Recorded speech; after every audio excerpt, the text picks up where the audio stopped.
बांग्लादेश में हालात दिन ब दिन बदतर होते जा रहे हैं। कट्टरपंथी ताकतें सब कुछ बर्बाद करके ही मानेंगी और यूनुस सरकार केवल मूक दर्शक बनकर देखेगी, केवल मूक दर्शक बनकर। और मुझे लगता है कि यह मूक दर्शक नहीं है, यह तो करवाया जा रहा है।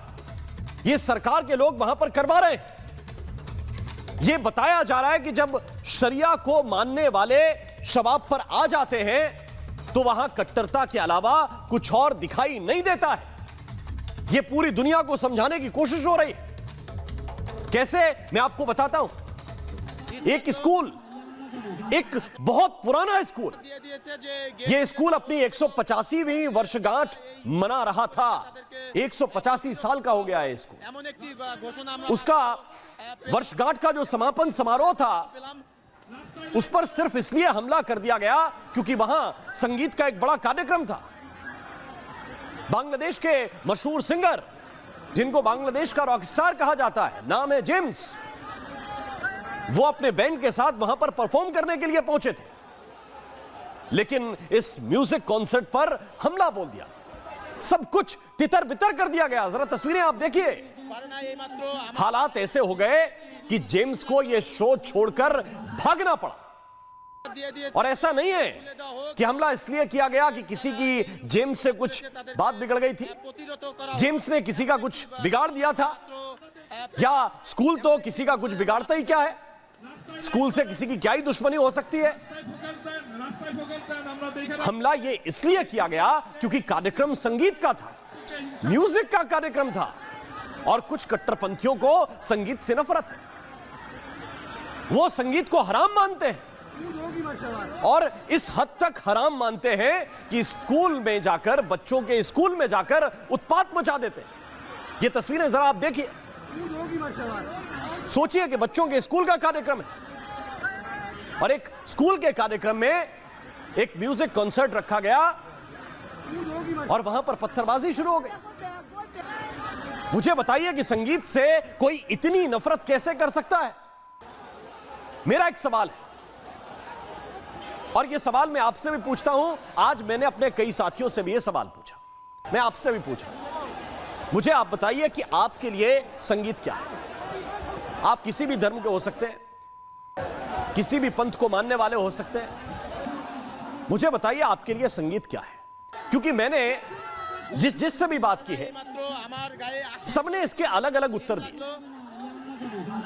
किसी ने कहा कि ये जो संगीत है वो साधना है, किसी ने कहा भावना है, किसी ने कहा सुकून है, किसी ने कहा आनंद है, कोई बोला जादू है, कोई बोला संगीत तो उड़ान है, कोई बोला हमारी धड़कन है, कोई बोला तरंग है, कोई कह रहा है ये स्पेशल टच है, एक स्पर्श है, कोई बोला मुस्कान है, किसी ने कहा उजाला है, किसी के लिए संगीत प्रवाह है, किसी के लिए पूरी जिंदगी है, किसी के लिए अभिव्यक्ति है।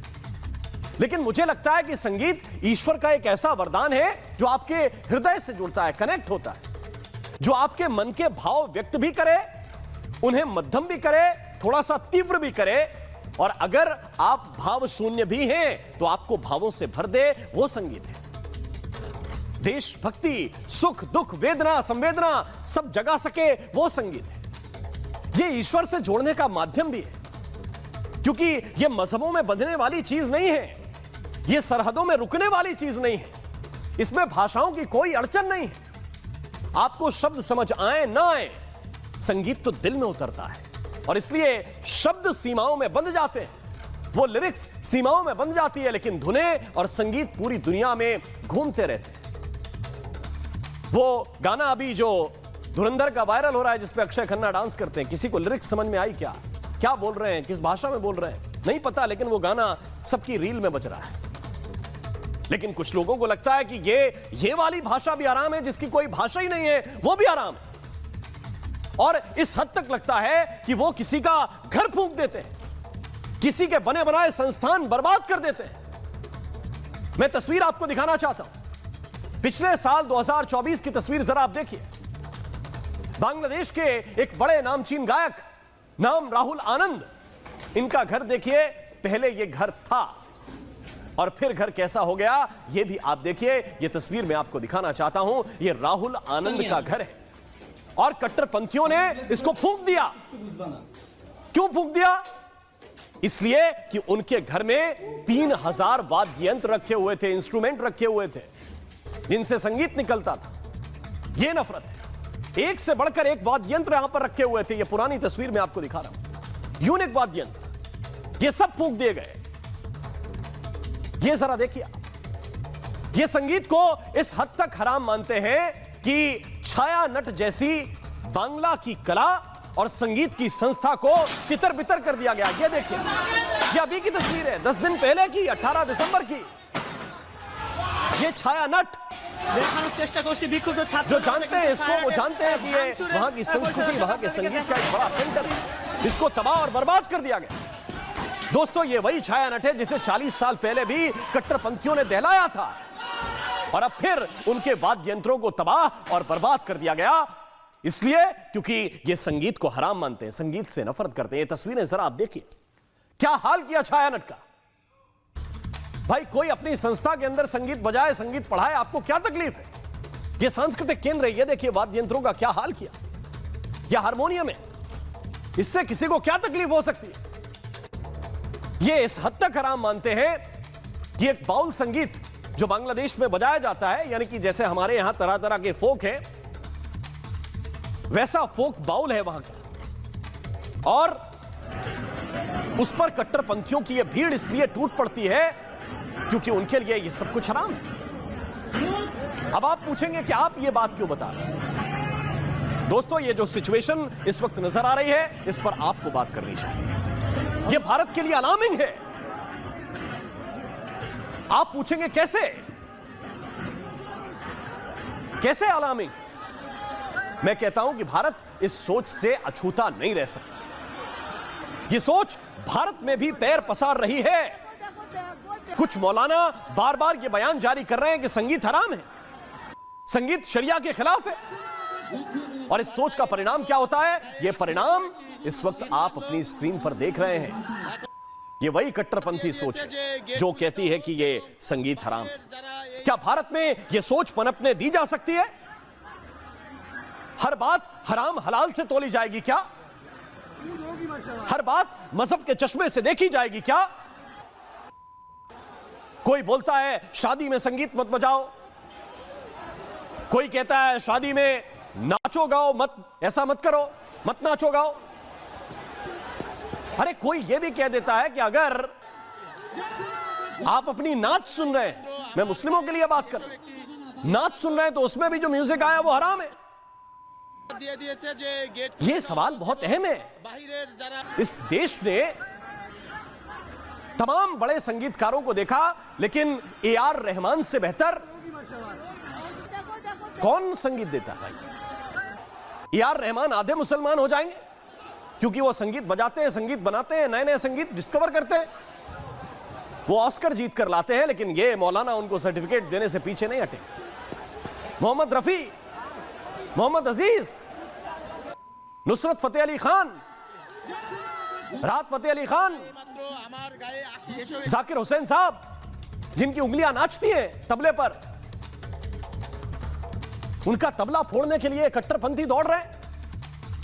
इसलिए आज सवाल यह है कि जो बांग्लादेश में हो रहा है वो कट्टरता क्या कल हमारे देश में आने वाली है?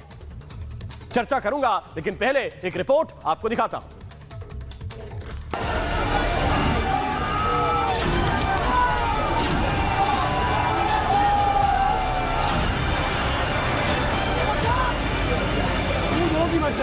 बांग्लादेश कट्टरपंथियों की कठपुतली बन गया है। इस्लामिक कट्टरपंथी धीरे धीरे बांग्लादेश में शरिया का फरमान लागू कर रहे हैं। कभी ईश निंदा के झूठे आरोप लगाकर निहत्थे हिंदू की पीट पीट कर हत्या कर दी जाती है, तो कभी संगीत को हराम बताकर एक सिंगर के लाइव कॉन्सर्ट को तहस नहस कर दिया जाता है। ये तस्वीर बांग्लादेश के फरीदपुर की है, जहां एक लाइव कॉन्सर्ट के दौरान कट्टरपंथियों ने हमला बोल दिया। इस दौरान जमकर तोड़फोड़ हुई और बवाल काटा गया। उपद्रवियों ने हाथ में रॉड और डंडे लेकर पूरे कॉन्सर्ट को तहस नहस कर दिया।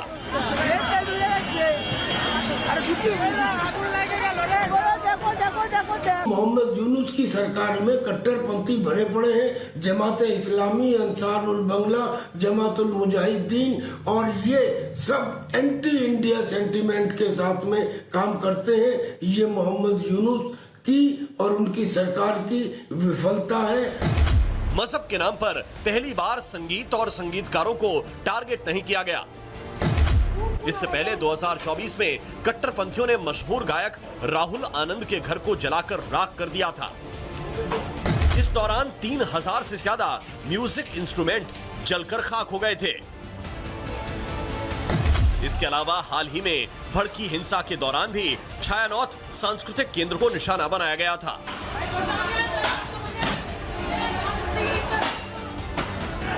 इसी साल जून के महीने में इस्लामिक कट्टरपंथियों ने बाउल संगीत कार्यक्रम के दौरान अटैक करके गायकों की पिटाई की थी। इस दौरान वाद्य यंत्रों को तोड़ दिया गया था।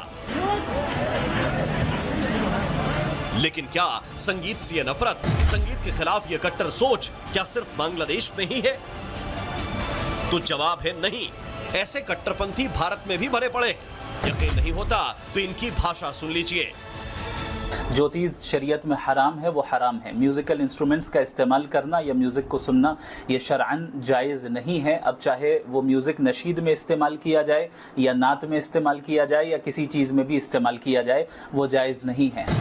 अगर आपको लगता है कि मजहबी कट्टरता के ये सिर्फ नमूने भरे हैं तो शायद आप गलत हैं। ये वो हैं जो खुलकर बोल रहे हैं, और ये जो बोल रहे हैं बांग्लादेश में इसी सोच के लोग वो कर रहे हैं। सवाल यह है, संगीत से नफरत क्यों? सुकून देने वाले वाद्य यंत्रों से घृणा क्यों? और अगर ये नफरत इस हद तक बढ़ जाए कि हमले हों, पत्थरबाजी हो, आग लगा दी जाए, तो इसका इलाज क्या है?